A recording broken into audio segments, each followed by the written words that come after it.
Hey, everybody. Hope that you are doing well. Napes and Rhino coming your way. We are going to talk the Kings. We're going to talk the NBA. But I Lost you, Napes. We're going to talk the Kings. We're going to talk whatever you want to talk. Get up in the chat. Get on the phone lines. In fact, this is your opportunity. If you call the show right now, you will literally be between Grant and I. You will be the sandwich. You will be the meat in our sandwich. So get up in here. We'd love to hear from you. De'Aaron Fox returning back to Sacramento. Draymond Green stirring the pot. Some more NFL news. Flaming hot Cheetos selling for $87,000. We've got it all. Still don't have it. You know what? Hold on. I think I got you. Try now. 1 2 1 2. You got me? All right. Gotcha. We're good. So I wanted to talk about a different sport for a couple of moments before we get into the Kings and the NBA. The National Football League, right? Yeah. How about all the players that seem unhappy with their respective teams? Debo Samuel wanted out. He's now in Washington. A team that you love, DK Metcalf, doesn't want to be in Seattle anymore, has requested a trade. It always seems like it's the receivers more than any other position. Odell Beckham, we can go on and on and on, right? What's the deal with these guys? Well, I think the receiver position, we know it's the diva, but also I think the head coach has a lot to do with it, Grant. If you've got a defensive head coach, if you've got a younger head coach and you see the direction, the attention that's being given to one side of the ball, the quarterback position, questions there, and you're in your prime, maybe you want to get somewhere else. It's so foreign to me. I'm so sick and tired of hearing about Devontae Adams. You know, he's never seems to be happy, right? I mean, he wanted to go play for Derek Carr in Vegas. He left the best quarterback in the NFL at the time because he wanted to go in a different situation. Then Carr leaves, and I get that. Then all of a sudden he becomes unhappy and he's this and he's that. Then he wants out of Vegas, goes to the Jets because he wants to be with Aaron Rodgers. Devontae Adams did nothing in New York. Now he's gone. I mean, it's just like I don't know. I don't understand it. I really don't. I think it's a bad look for the league. I'm not a fan of it. I'm not a fan of the De'Aaron Foxes of the world who all of a sudden become discontent and want to move. And speaking of Fox, now we'll switch over to him. So tomorrow's the night, and I think we're making too much out of this. Because at this moment, I don't really give a damn about De'Aaron Fox. The Kings need to win the game. If you want to boo Fox, boo him. If you want to give him a nice ovation, give him a nice ovation.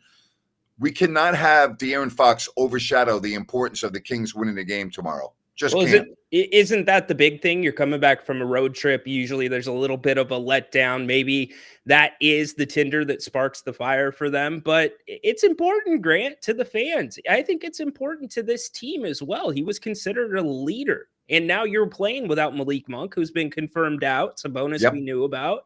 Yep. So it matters. With the 4 games coming up after it, you got to have it. I actually think the Kings might be okay without Malik Monk because it means Keon Ellis is going to play major minutes. And, well, you don't think he's going to want to shut down Fox? Oh, 100%. I think it's going to be basically a 2-on-1 game. Or it's going to be 1-on-1 at times, Grant. Keon and De'Aaron, Keegan, De'Aaron. Maybe you get a tiny bit, dare I say, Laravia on De'Aaron. They're going to do anything they can to frustrate him. But it's Keon's night to shine. And I'm swiping at that finger. I'm going at the ball. I'm pressuring all night long. Well, let's talk a little bit about Malik Monk.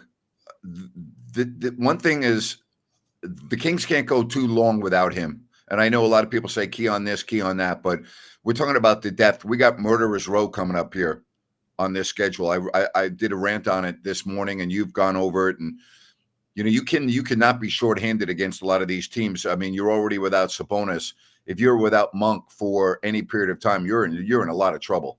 Yeah, you are. He's the closest thing you have to a true point guard that can play on the roster. I would say if you get too much, and we heard a lot about it after the game, Jake LaRavia brought up stagnant offense. If you get too stagnant without Malik Monk on the floor, that's where it's danger zone. On the converse side, I think you play kind of well when the ball's moving with everybody.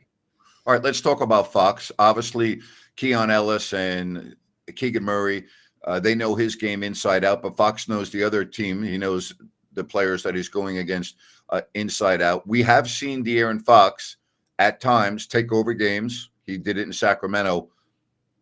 What do you think we're going to see from Fox? I have not been impressed with Fox in San Antonio. I think he has the same issues that he had in Sacramento, where he can't shoot. I know he's without Victor Wembanyama, but there are a lot of players in the NBA that are hurt and don't play, and point guards still are able to put their numbers up on the board without key teammates. So let's have some fun here. What do you think what do you think we're gonna be talking about on the post-game show tomorrow in relation to Fox? I think we're going to be talking about how important Valanciunas is to this game tomorrow, because I think you're going to see the most aggressive version of Fox. I think you're going to see, to take a wrestling term, heel De'Aaron Fox come in here, and he's going to try to do all the things that we always wanted him to do 24/7. I would be shocked if he sits back for his three-point shot, Grant. He'll be at the line at least 10 times tomorrow. Agree? He'll try to be at the line at least 10 times, but he's not got a great whistle since going to San Antonio. It's been very inconsistent. We'll see. I think a lot of people are building up what it's going to be like during the introductions and things of that nature. I don't spend a lot of time on that. Maybe it's my East Coast mentality growing up in that scene. I don't really give a damn whether they boo him or not. I grew up in a fan base where you booed everyone all the time, so it's not a big deal to me. I mean that. It doesn't mean anything to me. It means nothing to me. I hear you. Let's bring Lamb in on the conversation. What's up, Lamb? Hello, can you hear me? How are you? I think that I am good, and I see the NBA analysis giving praise to the highest scoring NBA leaders in single games. They're talking about 50, Shai Gilgeous-Alexander, and who's at the top of the list? I see Swipa, and that makes me very proud of him and the impact he's made on the league. And the 8 years in Sacramento, he's really left a permanent mark of greatness.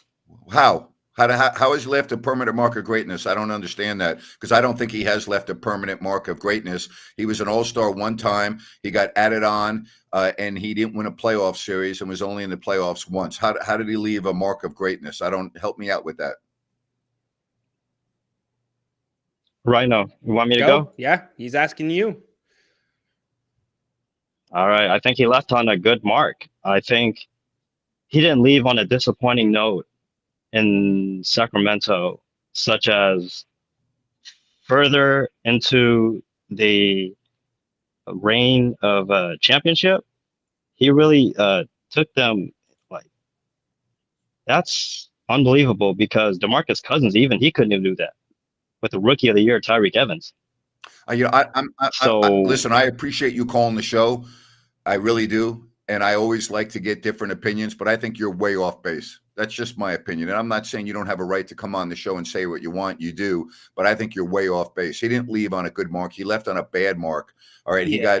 He got maligned. He got chastised by the Sacramento fan base. He turned off a lot of Sacramento fans. If you look at social media and all of the other fan websites, he's received a great deal of criticism. There's even a large debate on whether he will get booed or whether he will get cheered tomorrow. So I don't agree with you. I'm sorry.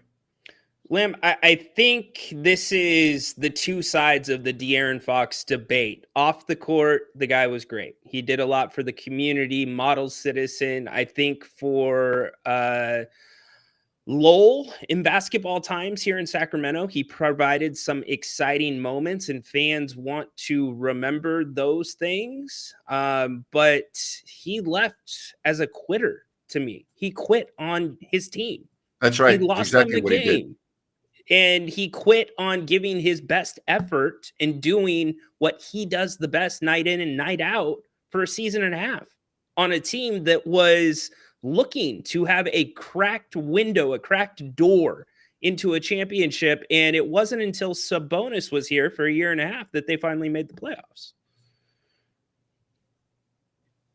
May I So, speak? yeah, absolutely. Just a quick example. I'm 10 minutes walking distance away from a concert venue, and I've seen a really good performer there, and I stayed the entirety.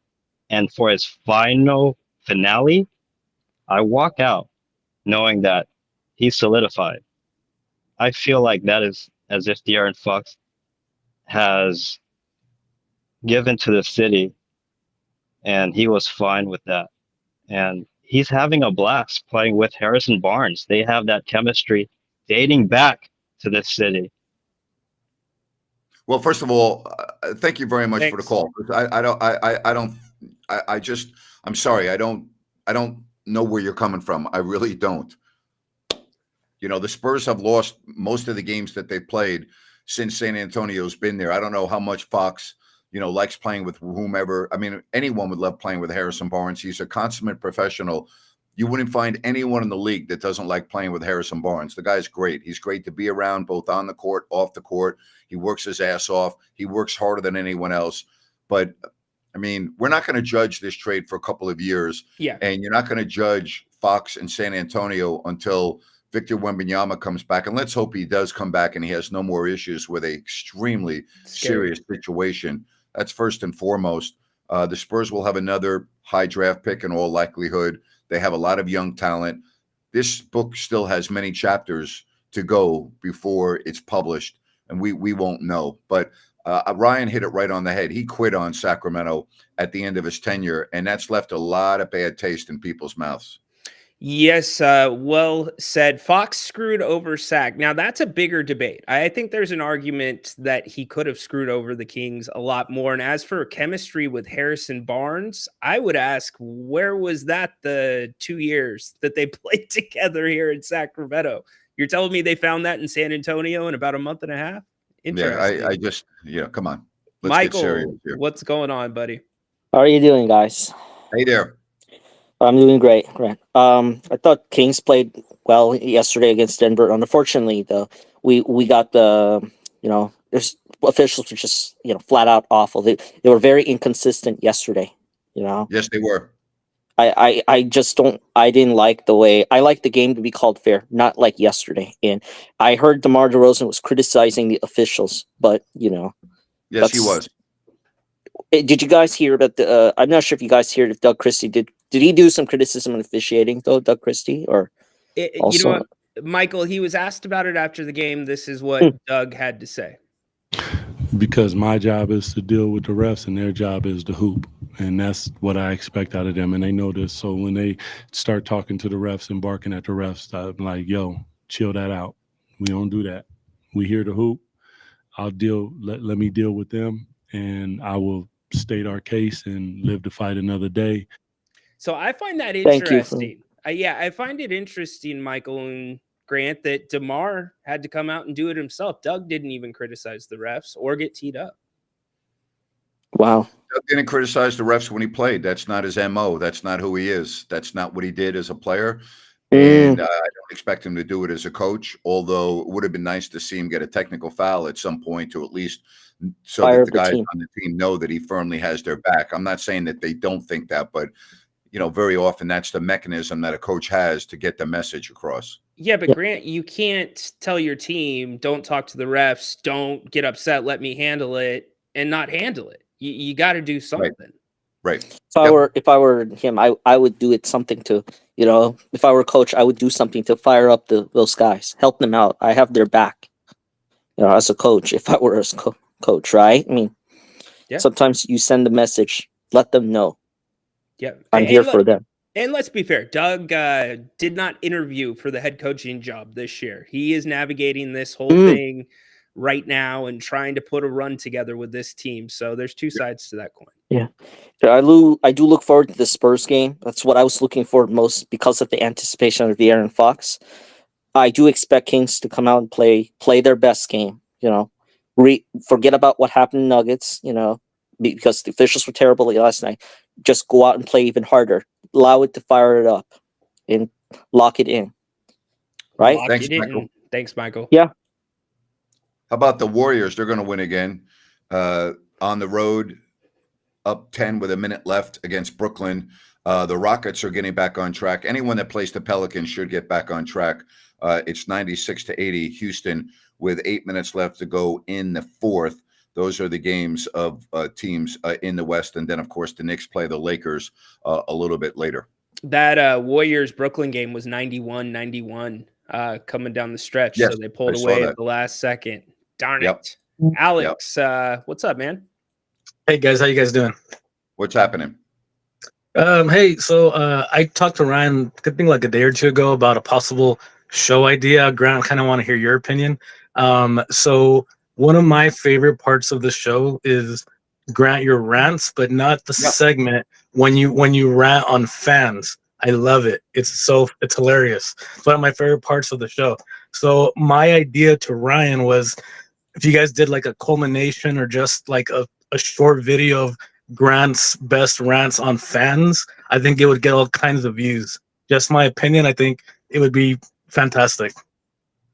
Thanks, buddy. Appreciate the input. Thank you very much. Yeah, for sure. Also too, about the game tomorrow, I'm sure there'll be a lot of, emotion with fans and maybe even with Fox too, but I'll be the first one to say, all season, when Ryan brought up, and I give Ryan credit in the summer about, because he brought it up first about wanting to trade Fox or thinking about trading Fox. And I thought he was crazy for a second. So shout out to Ryan for that. But I've turned on Fox too. I was his biggest supporter. And then just little things that have came out, I'm like, man, that's not cool for the city, for us fans. And I know there's more that maybe you guys know that's not out yet, because you guys have alluded to that. So that even gets me thinking, man, I just, I'm not sure what happened. So I guess without giving away too much, the more that you guys know, is it in the negative aspect, I guess, the stuff that hasn't been released yet, or can you even talk about that? I'm not sure I understand your question. Negative aspect about what?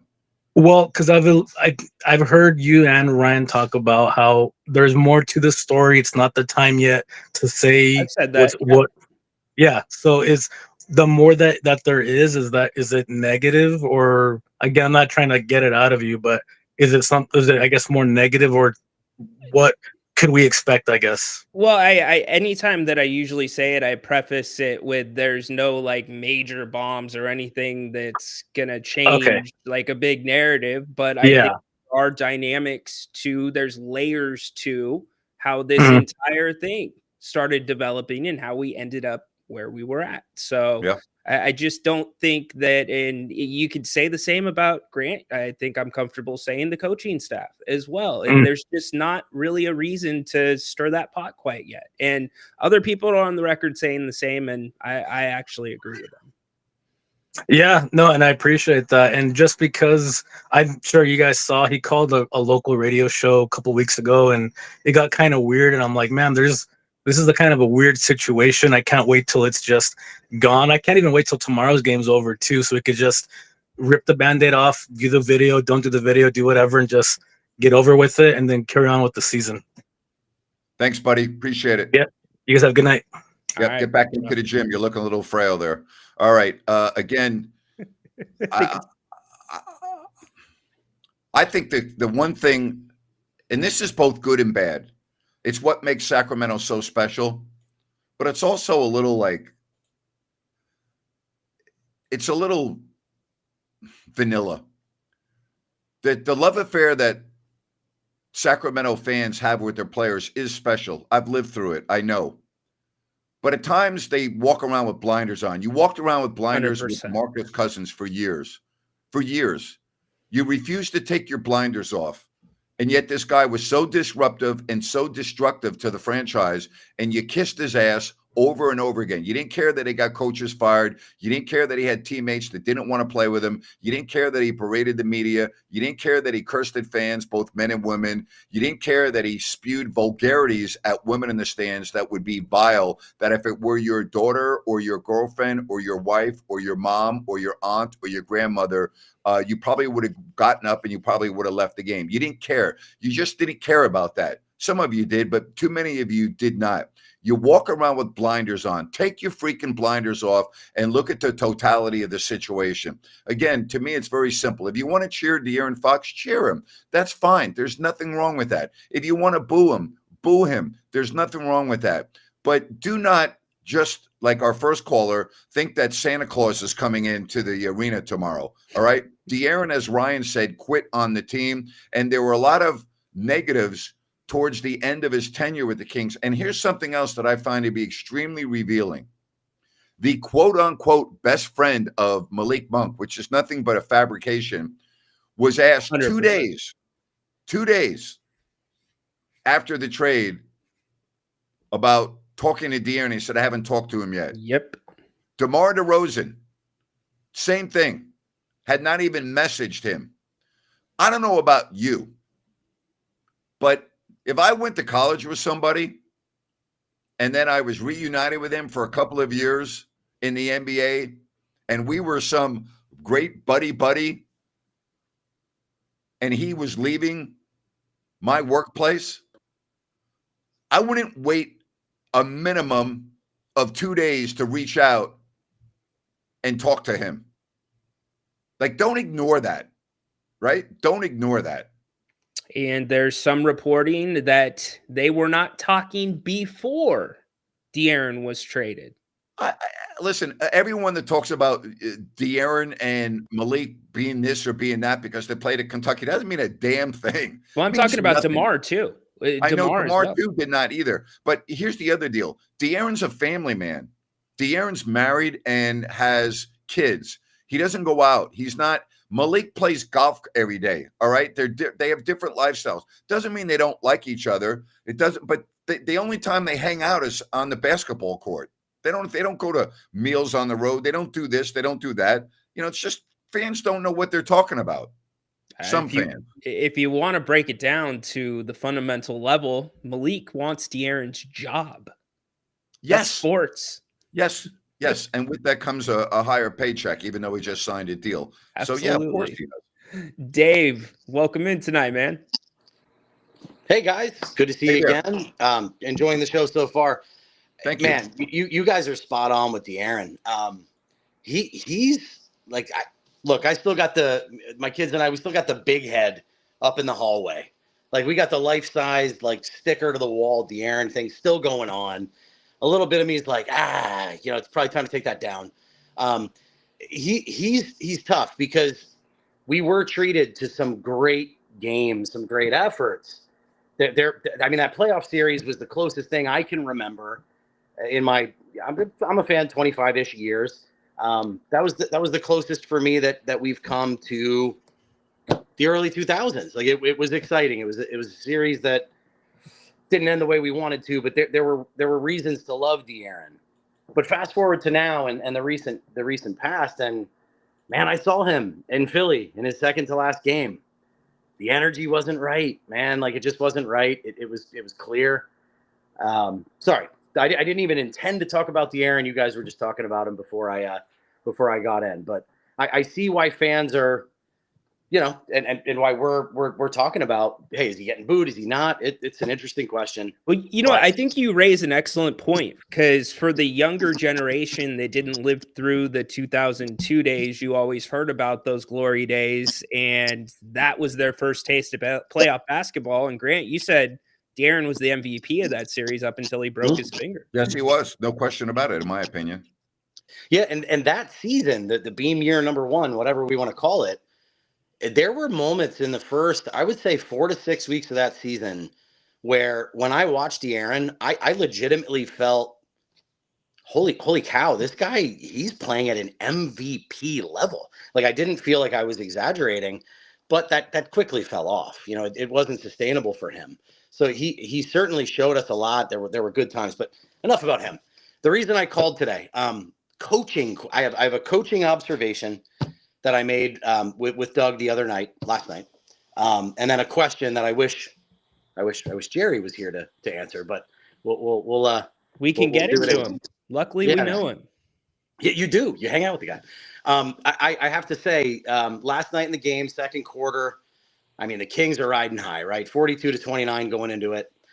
there was a very questionable lineup on the floor, one that featured Doug McDermott. I was shocked to see him. I did a double take, and 2 minutes or so, 2 minutes and a half into that lineup, things were not looking good. I mean, the gap I think got down to 7 or 8 points. It was not looking good at all. And I kept thinking to myself, Doug, call a timeout. I think we had 6 at the time. I'm thinking, dude, call a timeout. Like, this is not going the right way. He didn't. And 3 or 4 minutes later, the lineup on the floor, though different, certainly not any a lineup we had even seen. I think the commentators had made a reference to that, but they battled back and they pushed the lead again. So I kind of thought, wow, okay, Doug Christie. I was very much thinking you're not making the right call by not calling a timeout, but in the end, I kind of thought, all right, this dude, he kind of knows. Thoughts on that? Do you remember the part of the game I'm talking about? I think it's always easy after the game to, go back and talk about whether a coach should have called a timeout or didn't call a timeout. As far as Doug McDermott goes, I would only say this. The Kings were down 2 starters in the game last night, so you don't have a very deep bench. And sometimes, you're worried about an individual, and this wasn't the case last night, but sometimes you got to put a player in because an individual's in foul trouble or this or that. I didn't make too much out of it. We did talk about this on the post-game show, though, Dave. Ryan and me, we talked about Doug didn't use the timeouts. We thought very well last night. So we did acknowledge that on the post-game show. I think that Doug also remembered the last time in Denver where the Kings were buried and he put Doug McDermott in. And Doug scored, 18 points and brought the Kings to within That's 6. the only good game he's had. And to your point, if Doug McDermott is on the floor for any amount of time, I mean, I hate to say, but like, don't you want to get it? You want to get him a look, right? You want to get him at least a shot. He was on the floor.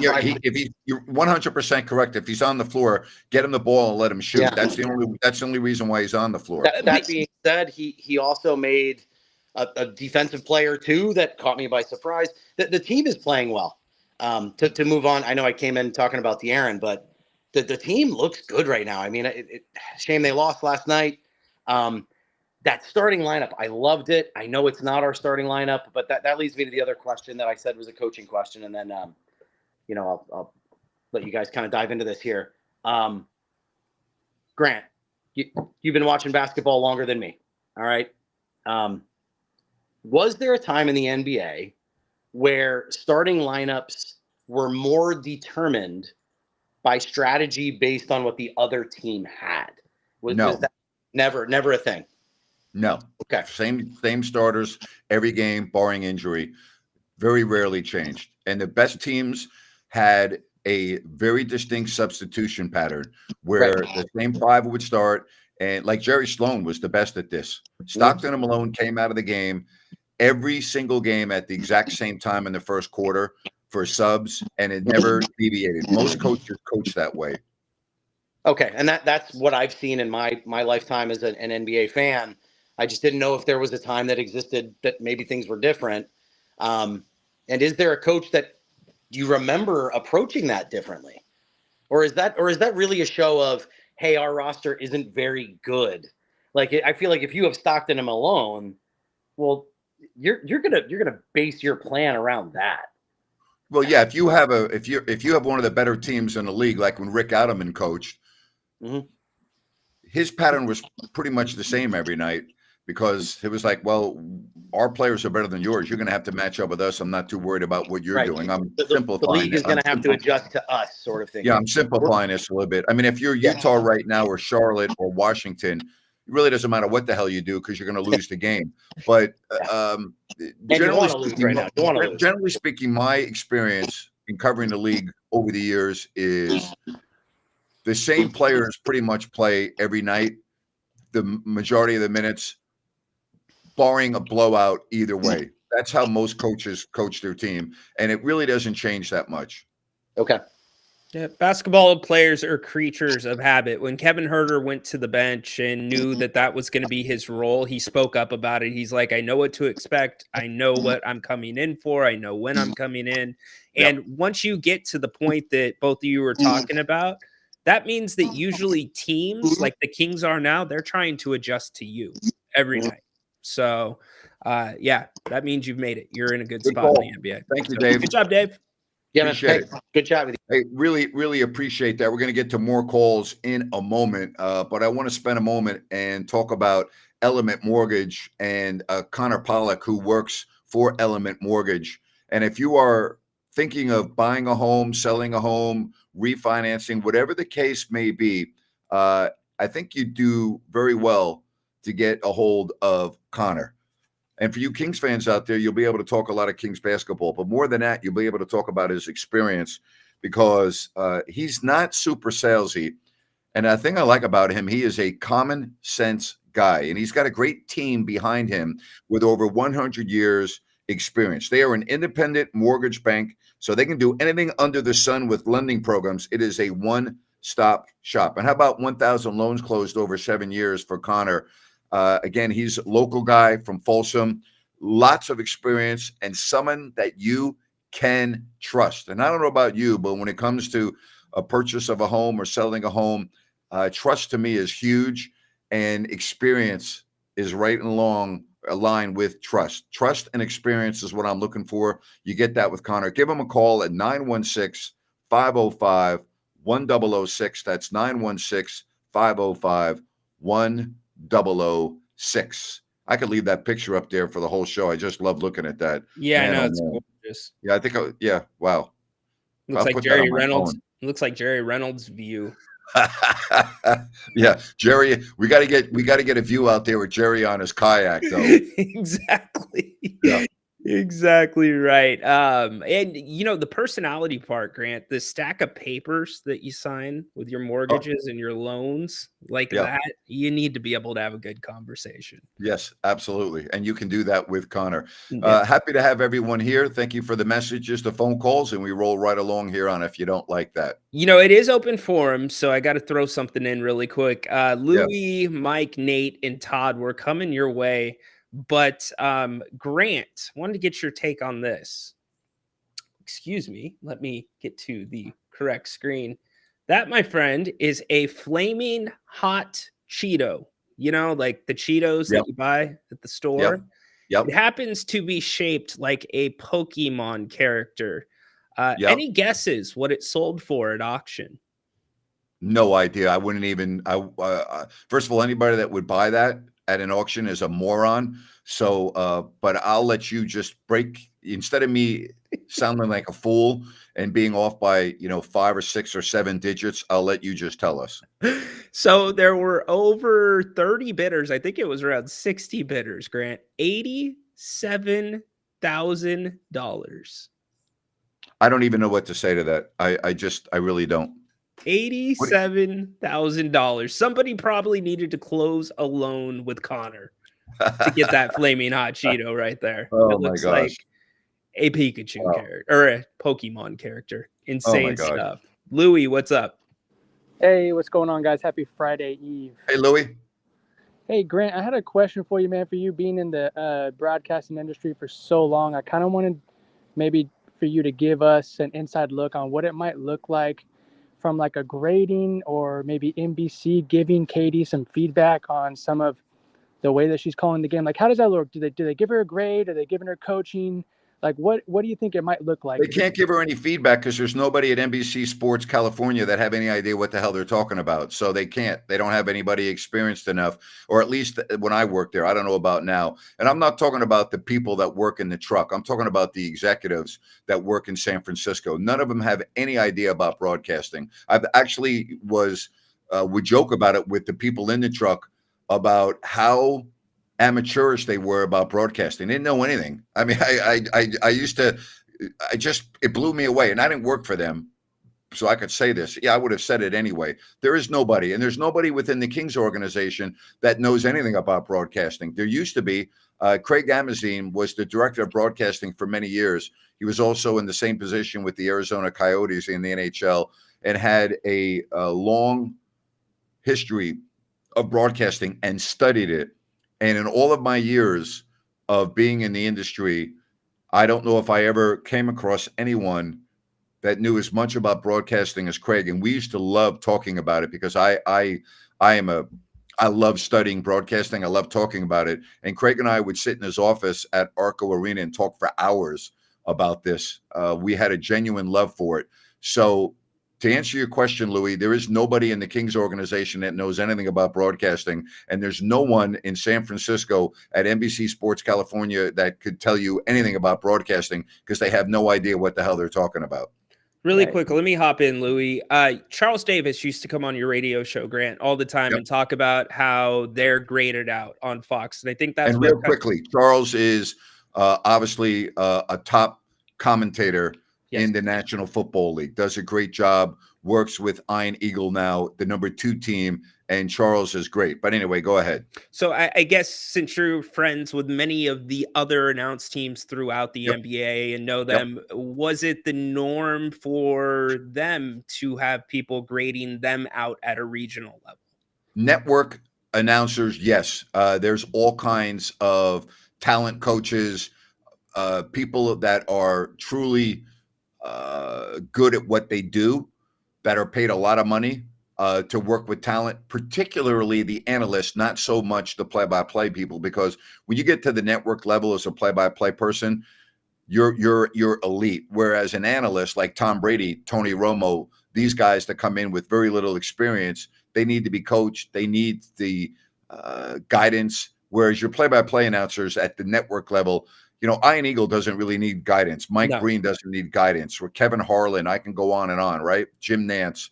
So it's mostly the analyst, little things such as when to look in the camera when you're on a 2-shot, when not to look into the camera, certain things like that, getting in and out. Katie's biggest problem when I used to work with her when she was a sideline reporter, and by the way, I've never, ever heard Katie do a game as an analyst, so it would be more difficult to comment other than all of the messages that I see. Katie's biggest issue is she's too long-winded. She doesn't know how to speak in concise sentences.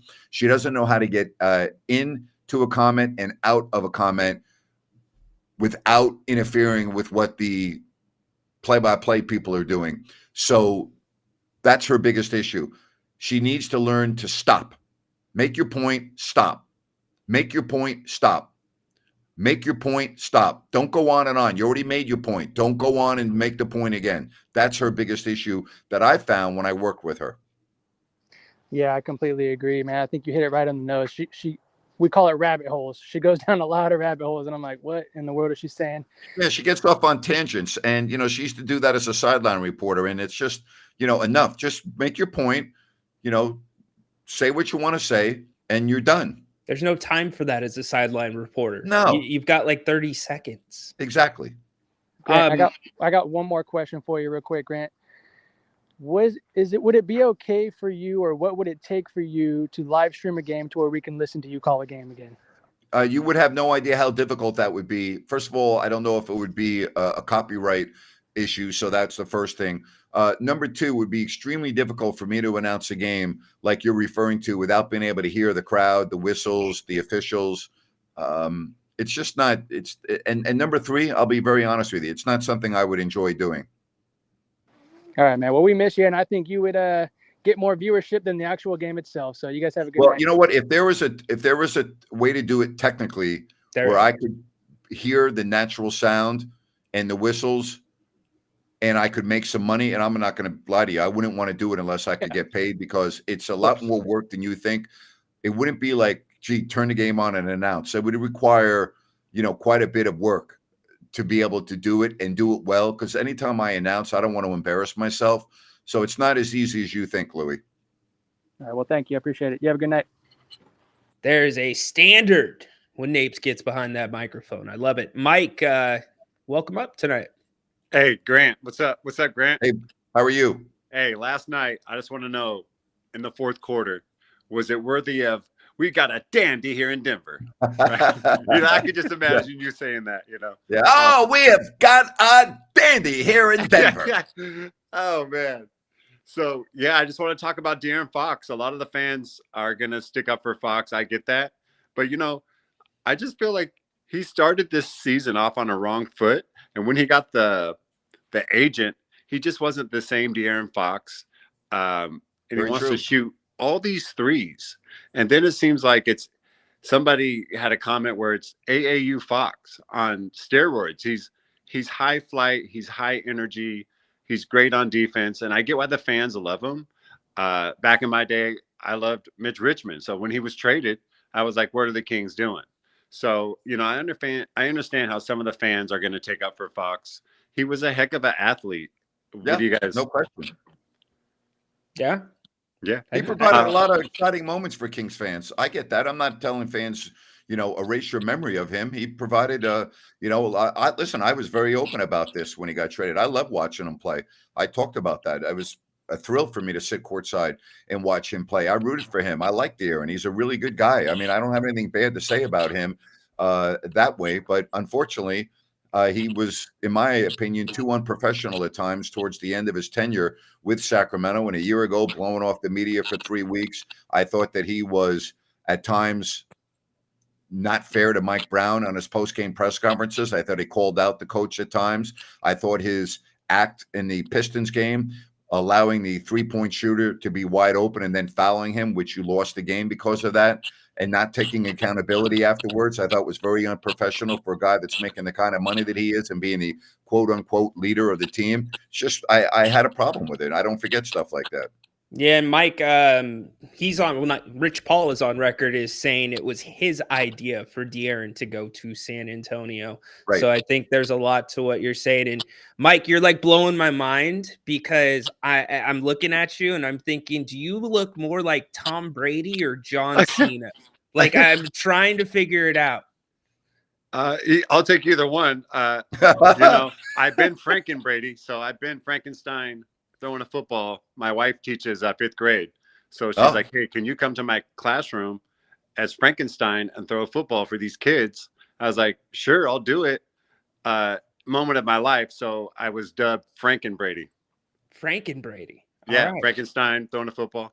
Yeah. Love it. Yeah. So one more thing, guys. And then for the fans, I listened to the show and you guys spelled it out for me. And it just added to how I felt inside about De'Aaron. I was like, something's not right this year with this guy. And wasn't Monk supposed to go? Everybody was worried that Monk was going to go to San Antonio in the offseason. That's right. So I believe, if I'm right, he signed for less money or whatever to play with De'Aaron. And I was like, well, that's kind of like slimy. No. Wait a minute. He didn't sign for less money to play with De'Aaron. He signed for less money to play with the Kings. Oh, okay. I wouldn't go that far. So exactly. I was like, heck, these guys, they're like together, like the energy together that's what the fans are probably going to miss the most is a connection of Fox and Monk. It was like highlight. One last thing, fans listen to the show. I felt that the Kings, and Grant has said this on the show, they did everything for De'Aaron. They got DeRozan. I mean, we're thinking big things this year, and this guy is like, you know what? I got an agent. I want to go to San Antonio. If I was there live, I would boo and I would have my cowbell. I just want you guys to know that. Amen. Go Kings. You guys listen to the show. Grant Napier, love you guys. Love you, brother. Good job, Mike. All right, thank you, buddy. Thanks, Ryan. So that comment that was earlier that said De'Aaron screwed the franchise over.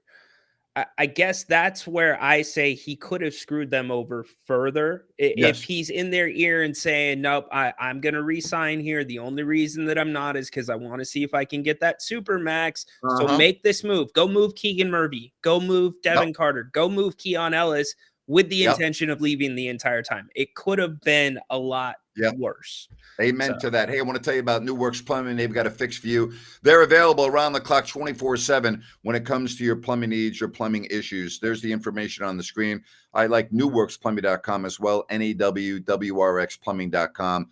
Call that number on your screen. You will not be disappointed when it comes to your plumbing concerns, repairs, whatever you need. New Works Plumbing will take care of you. New Works Plumbing, they've got a fix for you. And that's plumbing on your house, not you. Nate. Unless you're Jerry Reynolds. Unless you're Jerry Reynolds. What's up, Nate? Hey, guys. Thanks for taking my call. I was trying to get my headphones connected, so hopefully there's not too much feedback going on. You're all good, buddy. You're perfect. All good. Okay, sounds good. Ironically, the last guy brought up the dandy alert because what I wanted to start off with was, as a soon-to-be 34-year-old, Kings fan for my whole life. My family and I absolutely love. Well, I call it a dandy alert. You just say we've got a dandy.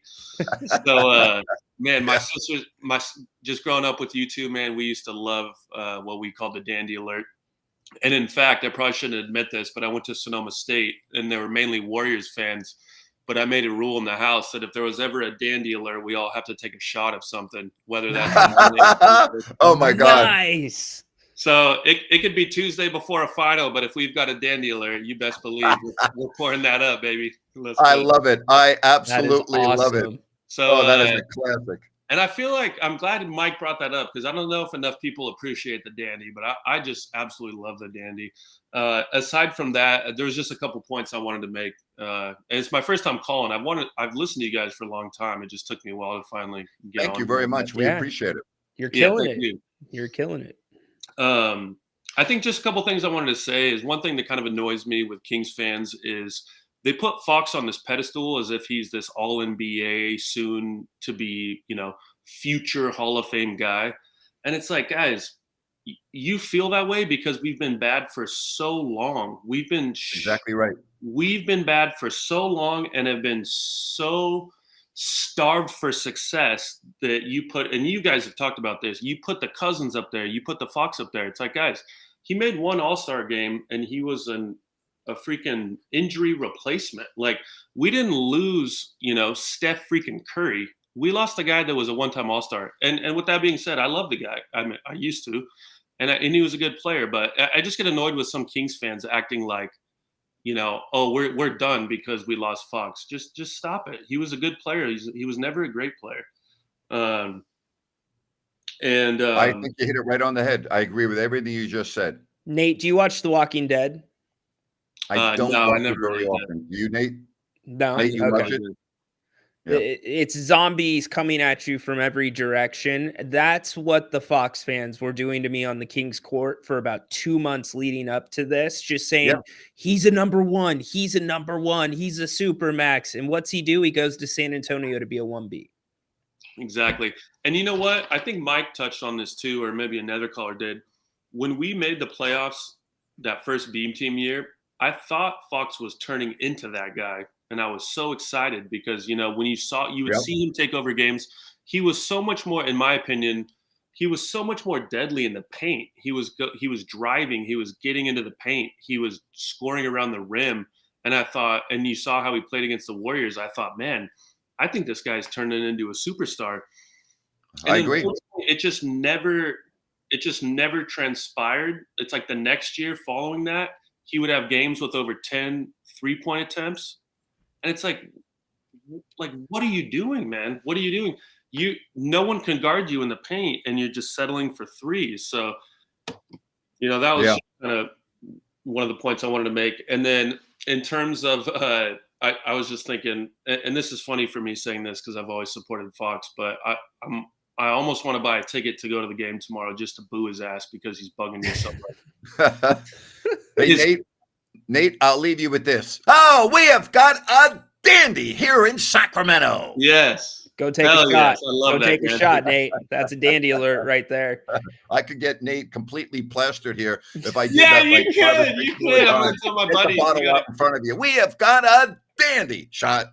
We're up to 2, Grant. We're up to 2. All right. Legal team is buzzing in my ear, Grant. Only one more dandy. We can't take the liability. Thank you, Nate. The last thing that I wanted to say, if it's okay, was that just how impressed I am with Keegan Murray's improvement this year. I know he started off the year with some offensive struggles, but when you factor in the leap that he's made defensively, it's been huge. And then now in the last week or two, his offensive game is coming around. So I'm a huge Keegan Murray fan. And when fans talk about, trade Murray, it's like, look, I'm not saying Keegan Murray is going to be a future Hall of Famer, but how can we entertain the idea of trading the one good two-way wing we have? We need more Keegan Murrays, not less Keegan Murrays. So that's a lot. I don't think he's going anywhere. Nate, your call was a dandy. Hey, Grant, I got to take 3 shots. Thanks to you, buddy. Thank you so much for having my call. I think you missed. I think it was 4. I think you got to go back. I think you missed one. Hey, the more the merrier. Let's go. See you, buddy. Go. That was You know, great, huh? that was awesome. That's what we're saying. First time callers, even Love if it. you're like Lamb and maybe the call's off course, try again. Well Love it. done, Nate. Love Grant, it. I'm going to hit you with this really quick because I think there's another side to the coin with De'Aaron and his game stopping, going inside, and it coincides possibly with him signing with Rich Paul. Rich Paul, LeBron, it's all about longevity. And a lot of this new generation of the NBA is looking at longevity because it's a way to make more money. Go into the hole, taking a beating every night when you're De'Aaron size and build, that it does not cater to longevity. It does not cater to longevity at all. You're 100% correct. So Absolutely. I wonder how that goes into it. Yeah. Todd, what's up, man? Hey, another first timer. Just want to throw Yes. that out there. Getting excited about that. Grant, I got a few personal questions. I'll make Yes. them really quick. And then I can take my basketball question off the air because I really don't like the way I look right now. But Grant, so I know you have that connection with, let me first say Katie. I was a maitre d' in New York for years, and in Soho, my neighborhood where I work mostly, they used to call me Mater T for Todd, and they used to call me the king of quips because I had to go table to table, and you got to get in and you got to get out. Yeah. And you're so right about it's not negative. I mean, she's got to learn it, but man, that's what she's got to learn how to do: get in and get out. Yeah. And make and hit. Don't flower it up. Like my dad, as an attorney, used to say this: get to the point and then get out, because the point is the basketball, not you. And you were so good at that, Grant. I mean, I'm a rhetoric major from Cal. I studied the effective use of language, and you were the best at that, Grant. I mean, like even when you would hold Doug back and say no, like Johnny Carson, let it breathe before you let the joke go.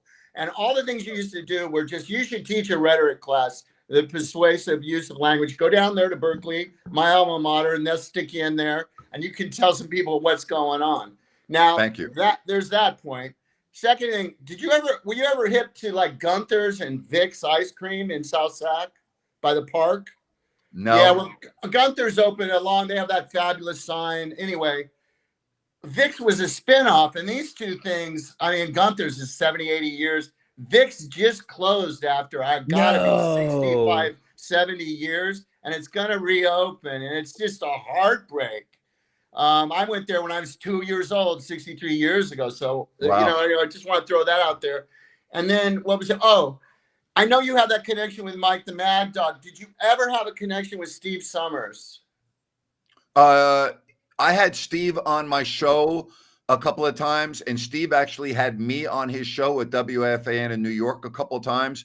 And when I used to do my show from the WFAN studios, when I was in town to play the Knicks and I had to do my local show, when I was getting ready to wrap up my show, Steve Summers would be in getting ready for his show, and I would go out and talk with him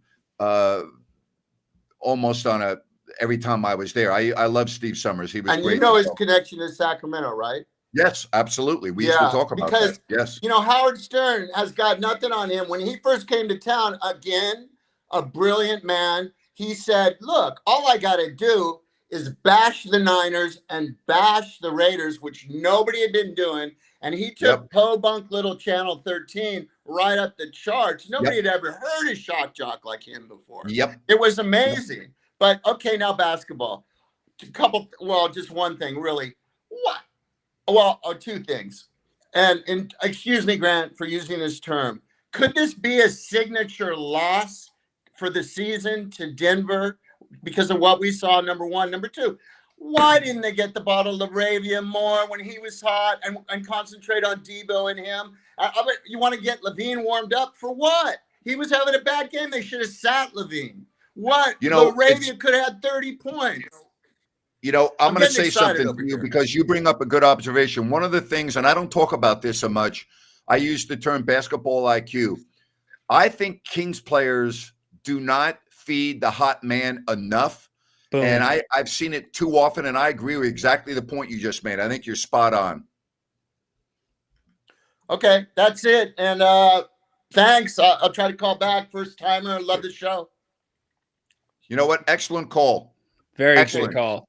Do I hit it?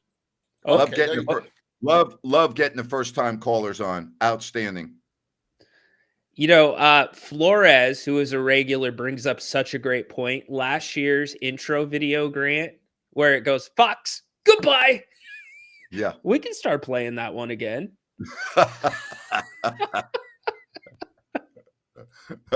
Haunted Horse, you might be back in business. Your video might be back, buddy. Oh, my goodness. Oh man, been a good show for you today. Before we move on, I want to tell you about Sunrise Landing in Calusa, the newest residential community in Calusa. You go to calusasunrise.com and you can check out their beautiful models. Don't forget about no Mellorews here at Sunrise Landing. You have no homeowners at Sunrise Landing, adjacent to the Calusa Golf and Country Club. So it's really a great location, good access to the major roads like I-5. Go to calusasunrise.com.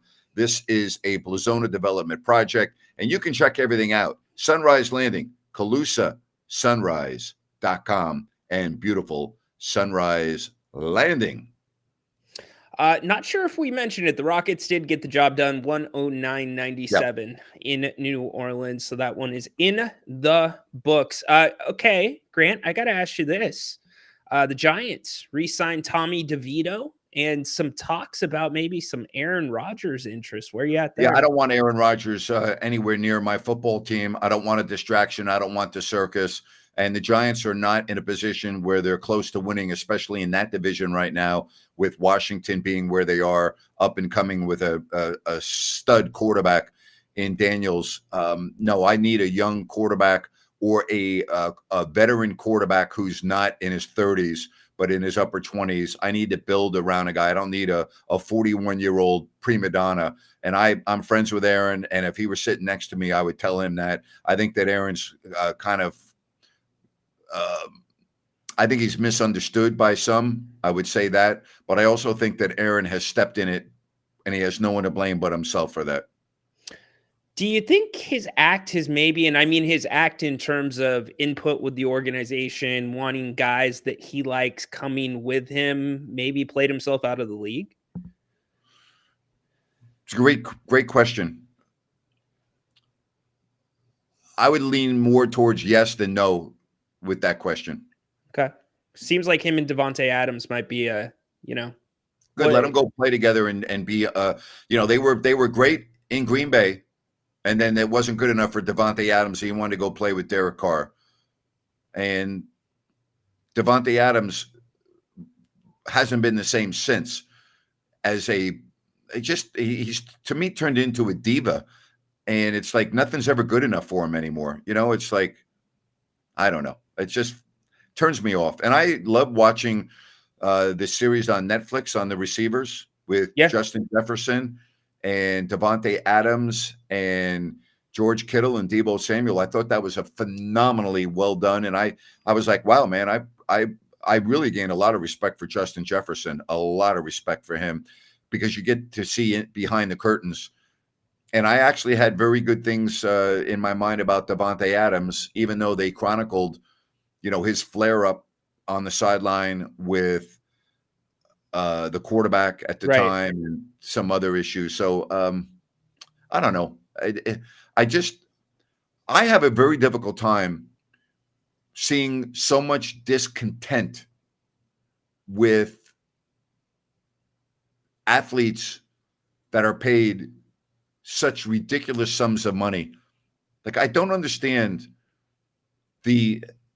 it's almost the ungratefulness that they exhibit at times. Like, it doesn't matter about the fan base. It doesn't matter about anything. You're getting paid a ton of money and you're still unhappy and you're discontent. And it's foreign to me. It's foreign to me. And I was in professional sports for many, many, many, many years. And I saw a lot of things.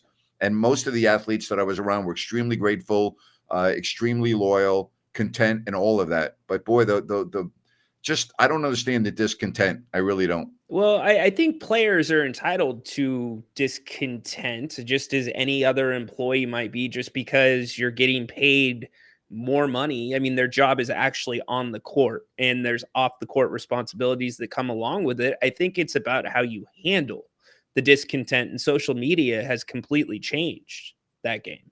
It has changed it 100%. I remember, in the 80s and the 90s and the first part of the 2000s, guys would go out at night together. They'd go out to eat. They'd go out and hang out. They'd go out and have fun. And they didn't have to worry about being on the tabloids or on social media because there weren't camera phones, right? And not every step was documented. And then when things changed, players used to go on to the airplane with their Xboxes and their PlayStations and everything. And they would hibernate in their room and they wouldn't go out. They would have, food delivered to their room. They wouldn't go to restaurants because they didn't want to deal with fans trying to bait them into doing something stupid or maybe being caught at a whatever. They didn't want to deal with it. So, and even today, it's just it's a different place. Much different indeed. Mike Bibby fan asks, Grant, what was more devastating, losing game 7 in 2002 or C Webb getting injured in 2003 at Dallas? Game 7 for sure. Easy question. You got to remember, after Chris Webber got injured, the Kings had the best record in the NBA the following year until when he came back on March 2nd. The Kings were rolling. I think they would have been in the NBA Finals that year had Chris not come back, or had he, been a team player instead of me, and come off the bench. I think the Kings would have beat Minnesota in that series. And I actually think they would have beat the Lakers that year. And I think that they would have been in the finals against the Pistons. I don't know whether they would have won, but I really believe they would have gone to the NBA Finals had Chris not come back that year. That team actually, when I think back to it, they were relatively healthy off the top of my head. Yep. They were. Brad Miller was playing great that year. Vlade Divac, to me, in the year without Chris, had played as well as I had ever seen him play. He and Brad Miller were incredible. The rest of the team was hitting on all cylinders. Pazier was playing great. They had a solid bench. They had Mike Bibby, Bobby Jackson, right? They were a really, really, really good team. And the other thing that really hurt the Kings that year was when Bobby had his abdominal injury, and that was a big loss. Anthony Peeler was playing really good for Sacramento. The Kings were rolling that year. They were rolling until Chris came back, and then everything kind of came to a screeching halt. Chris was the one that missed the 3 in Game 7 in Minnesota. That's right. Yep. Patrick says, because he is a Giants fan, go play in Carolina. That's the thing. I don't think Aaron Rodgers sells tickets anymore for the large fan base. It would make no sense for him. As far as Carolina, they're very happy with what Bryce Young did last year. It's crazy that Bryce bounced back the way he did. I was happy to see that for him. Yeah, I was happy to see it too. We, as fans and members of the media, are too harsh on quarterbacks earlier in their career. That we just, same thing in Chicago, got to wait a little while. You can't just bury a quarterback after 1 year on a bad team. Can't do it. Yeah, the NFL also goes through trends with quarterbacks. Look at after Russell Wilson won the Super Bowl his second year in Seattle. Yes. You started seeing smaller quarterbacks like Bryce move up draft boards, Johnny Manziel, to name another one. And now, how do you go find your next one when you've got such a great one in Washington that just came out? He's the real freaking deal. All right, tomorrow, special day. All right, because there's going to be a lot of hoopla around the game, and we've got it covered for you. All right, we got all the coverage. Are you doing the Kings Court tomorrow? Yep, I've got my broomstick ready for those Fox fans. All right, that are gonna look forward to it. And then we got pregame, halftime, and postgame show. Rhino, it's always a pleasure when you can join me on these open forum shows. Thank you, buddy. Thank you so much for having me. Mike is trying to get you to give Nate one more adult beverage tonight. Well, you never know. I just want to say one thing about this show. I love first-time callers. It really is awesome. It's great to see how this channel has continued to grow. And if you don't mind me saying so, and I don't normally brag, but this show was a dandy. Oh, boy. Take care, everyone.